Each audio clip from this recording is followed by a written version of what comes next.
2024 लोकसभा चुनाव को लेकर के फिर से एक बार प्रधानमंत्री चेहरे पर बात अटक गई है। दरअसल प्रधानमंत्री चेहरे को लेकर भारतीय जनता पार्टी लगातार इंडिया गठबंधन पर निशाना साधती रही है और वो ये दावे करती रही है कि इंडिया गठबंधन बिना इंजन का गठबंधन है और इस गठबंधन के पास कोई चेहरा ही नहीं है। अब इंडिया गठबंधन इस पूरे मामले को लेकर के कई बैठकें करता हुआ नजर आ सकता है। दरअसल प्रधानमंत्री चेहरे को लेकर के दलित चेहरे पर सभी की नज़रें टिकी हुई है और अब ऐसे में मल्लिकार्जुन खड़गे का जो नाम सामने आया था, क्या उस नाम के बाद मायावती के चेहरे पर सभी की सहमति जो है वो देखने को मिल सकती है। दरअसल इस पूरे मामले को लेकर के अब तक अगर देखा जाए तो कोई भी बड़े तौर पर इस तरीके की पहल नज़र नहीं आती है, लेकिन मायावती वो चेहरा है जिसको लेकर के राजनीतिक विश्लेषकों का भी ये मानना है कि इस पूरे मामले पर कहीं ना कहीं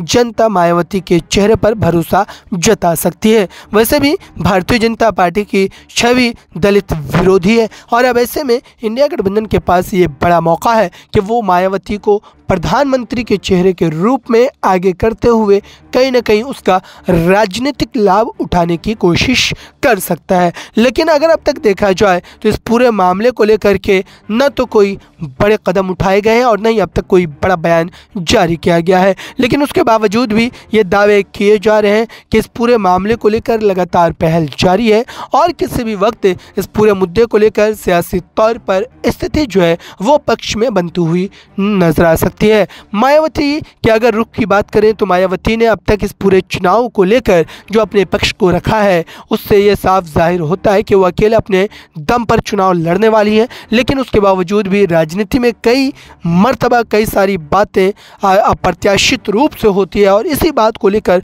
लगातार ये बड़े दावे किए जा रहे हैं। नेक्स्ट 9 न्यूज़ रूम की रिपोर्ट।